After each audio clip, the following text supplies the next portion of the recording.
इन तीनों दोस्तों ने सोचा कि अब क्या करें, कैसे निकलेंगे। तो तीनों ने एक बड़ा प्यारा प्लान बनाया। कहते देखो फंस तो गए, आसरा और कोई नहीं है, ऐसा करते हैं बारी बारी। अस्सलामुअलैकुम एवरीवन। अभी हाजी अब्दुल हबीब अतारी साहिब 3 दोस्तों का वाक़या सुनाने लगे हैं और इस बयान में हम सबको बहुत कुछ सीखने को मिलेगा। तो आइए सब भाई मिलकर सुनते हैं। जहाँ जाते हैं वहाँ अलग बहार है, वहाँ अलग अंदाज है माशाल्लाह। अल्लाह दौड़ के इस्लामी भाइयों को, आसपास से आने वालों को सलामत रखे और आप सबको दुनिया और आखिरत की बरकतें नसीब फरमाए। अब नेकियों की तरफ भी दौड़ना शुरू कर दें। नाम तो आपके शहर का दौड़ है, अब मज़ा ये आ जाए कि दौड़ वाले नेकियों के लिए भी दौड़ना शुरू कर दें। मौज़िन अजान दे तो नमाज के लिए दौड़ना शुरू कर दें। या दौड़ने से मुराद दौड़ना नहीं है, जल्दी जल्दी नमाज की फिक्र हो जाए। अल्लाह का जहाँ हुक्म हो जाए उसको हासिल करना, नेकियां हासिल करने के लिए दौड़ शुरू हो जाए। उस परेशान इन तीनों दोस्तों ने सोचा कि अब क्या करें, कैसे निकलेंगे। तो तीनों ने एक बड़ा प्यारा प्लान बनाया।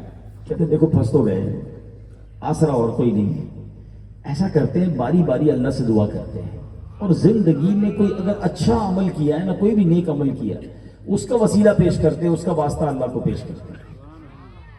अब पहले दोस्त ने हाथ उठाया, कहता या अल्लाह तुझे मालूम है मैं लकड़ियां काटता हूँ, जंगल में काम करता हूँ, रात घर आता हूँ, बकरियों का दूध निकालता हूँ, पहले अपने माँ बाप को पिलाता हूँ, फिर अपने बच्चों को पिलाता हूँ। या अल्लाह एक रात ऐसा हुआ कि मैं देर हो गई मुझे काम से आते आते, बकरियों का दूध निकाला, माँ बाप के पास आया तो माँ बाप सो गए थे। अब माँ बाप तो सो गए, बच्चे भूखे थे, मगर मैं माँ बाप के सिरहाने सारी रात खड़ा रहा। जब माँ बाप की आंख खुली, पहले उनको दूध पिलाया, फिर बच्चों को दूध पिलाया। ऐ मेरे मौला, अगर ये काम मैंने तेरी रजा के लिए किया था तो ऐ अल्लाह आज इस गार से निकाल दे। नबी पाक फरमाते जैसे इस बंदे ने ये दुआ पूरी की, वो जो इतना बड़ा पत्थर था ना, माउंटेन, बड़ा सा गार के कोने पर समझ ले कि चट्टान थी, तो खुद ब खुद थोड़ी सी हिल गई, थोड़ी सी सिरक गई, मगर इतना रास्ता नहीं बना कि वो निकल सकती, वो लोग बाहर निकल सकते। अब दूसरे दोस्त ने हाथ उठाया, कहता या अल्लाह तुझे मालूम है कि मेरी एक कज़न है, रिश्तेदार लड़की है और वो मुझे पसंद भी बहुत है। एक दिन वो लड़की मेरे पास आई और मुझे कहने लगी कि मुझे कर्जा चाहिए, गरीब लड़की है, कर्जा मांगा, मुझ पर शैतान ने हमला किया। मैंने कहा पैसे तो दे दूंगा मगर तुझे मेरी बुरी ख्वाहिश को पूरा करना होगा। लड़की मना करती रही, मैंने कहा नहीं पैसे जब भी मिलेंगे कि जब ये मामला होगा। आखिरकार वो बेचारी मान गई। ऐसा मत करो, अल्लाह से डरो। या अल्लाह उस वक्त मुझे तेरा खौफ मेरे दिल में तारी हुआ, कोई देखने वाला नहीं था, कोई रोकने वाला नहीं था, मगर मौला मैंने तेरी रजा के लिए उस औरत को, उस लड़की को जाने दिया। या अल्लाह उस दिन जो मैंने ये नेकी की थी, गुनाह से बचा था, अगर मैंने तेरी रजा के लिए किया था तो अल्लाह जिस पहाड़ से निकाल दे। नबी पाक फरमाते वो माउंटेन, वो पहाड़, वो चट्टान और हट गई, वो और थोड़ा सा सिरक गई, मगर अभी भी इतना रास्ता नहीं बना कि वो निकल सकते। अब तीसरे दोस्त ने हाथ उठाया, कहते या अल्लाह मेरे पास एक मजदूर आया था काम करने, मजदूरी की पैसे लिए बगैर चला गया, मैंने उसके पैसे कारोबार में लगा दिए, बकरियों का और जानवरों का उसका काम था, अल्लाह ने बड़ी बरकत दे दी उसके काम में। कुछ अरसे के बाद वो मजदूर आया, कहता साहब याद है आपको, आपके पास काम करके गया था, पैसे रह गए थे, मेरे पैसे दे दें। मैंने कहा ये जितनी बकरियां हैं ना, बहुत सारी बकरियां थी, ये सारी तेरी हैं। कहते क्यों मजाक करते, मेरे तो थोड़े से पैसे थे। कहते तेरे पैसे थोड़े थे, मैंने कारोबार में लगा दिए थे, कारोबार बहुत बड़ा हो गया, तेरा हिस्सा इतना ही बनता है, ले जा इसको।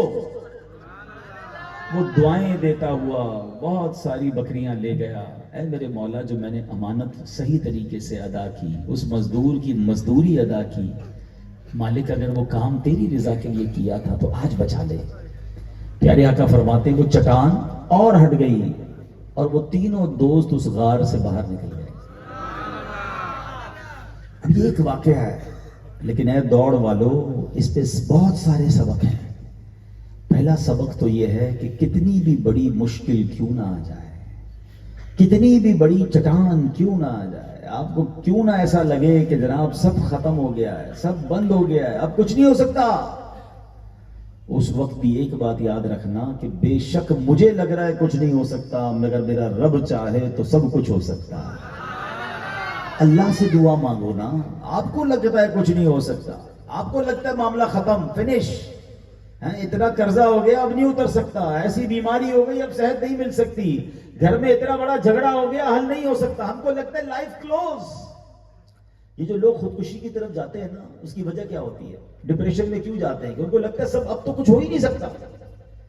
دیکھو ایک بات ہمیشہ یاد رکھنا, میں اور میرا دماغ چھوٹا, میری فہم چھوٹی, مجھے پتہ ہی نہیں ہو سکتا, میرا دماغ کہہ رہا ہے نا, مگر میں کیوں بھول جاتا ہوں کہ میں اس رب کا بندہ ہوں جو کن فرمائے تو فیکون ہو جاتا ہے.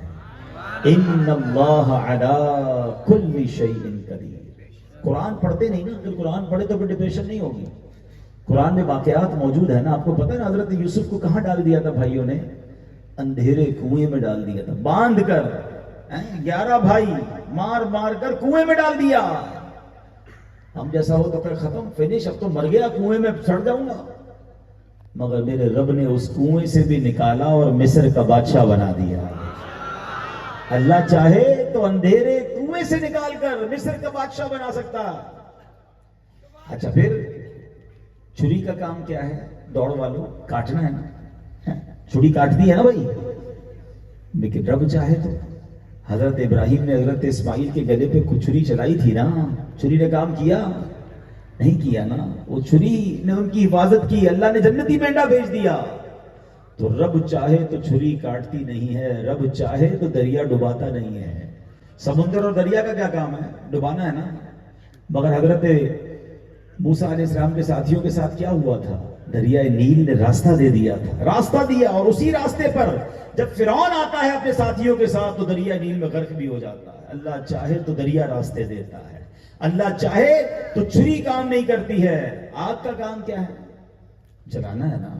تو ویور ایسے ہی حاجی صاحب کے اچھے اچھے بیان سننے کے لیے آپ ہمارے ٹک ٹاک اکاؤنٹ کو فالو کر لیں اور ہمارے یوٹیوب چینل کو سبسکرائب کر لیں, تاکہ ہماری آنے والی ویڈیو آپ تک بآسانی پہنچتی رہیں.